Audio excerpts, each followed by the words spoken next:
For this experiment, starting with part A, we're going to look at chromate equilibrium. So we're starting with a test tube and we're adding about 2 milliliters of 0.1 molar potassium dichromate.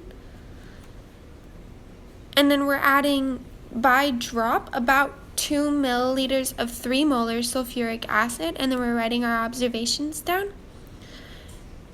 And then we're also going to add a few drops of 1 molar sodium hydroxide to the test tube, and then we're going to write down our observations for that as well.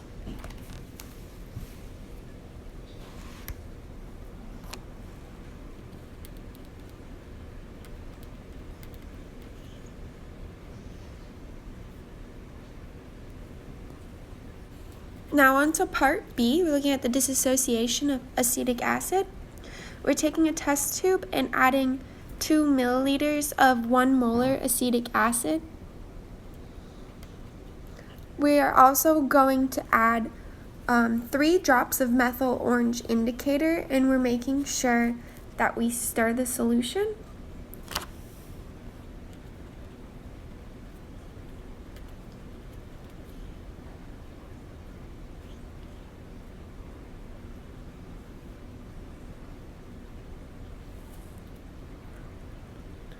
We're also going to add 2 to 3 crystals of sodium acetate to the test tube using a spatula that's provided for us in the lab. We're making sure to stir this solution also and continuing to add crystals until we see a change occur.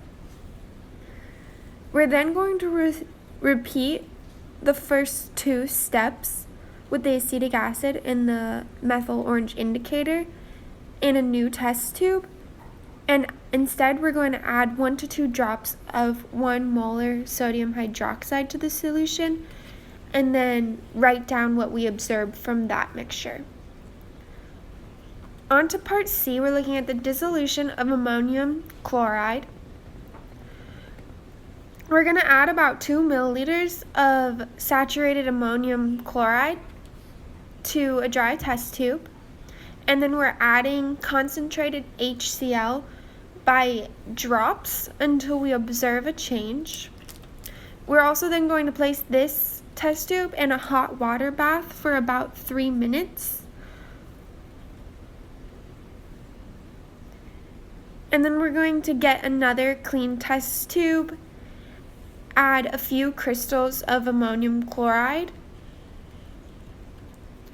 and then add about 3 milliliters of distilled water to the test tube with the crystals in it.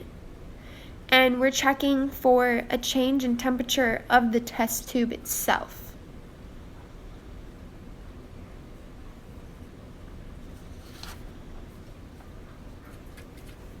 On to part D, we're looking at the copper complex.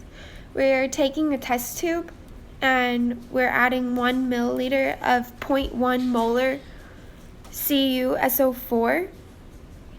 We're also going to add a few drops of concentrated NH4OH to the test tube and write down what we observe. And then to the test tube, we're also adding a few drops of 1 molar HCl until we see a color change, and then we're writing down our observations for that. And the last part E, is looking at the cobalt complex. We're going to add 1 milliliter of 1 molar CoCl2, and being careful while adding a few drops of concentrated HCl until we visually observe a color change. And then in the same test tube, we're going to add distilled water until we see another color change, and write that down. And then we're taking a clean test tube and adding 1 milliliter of the 1 molar CoCl2, but instead of adding anything to this, we're placing it in a hot water bath and writing down what we observed from that.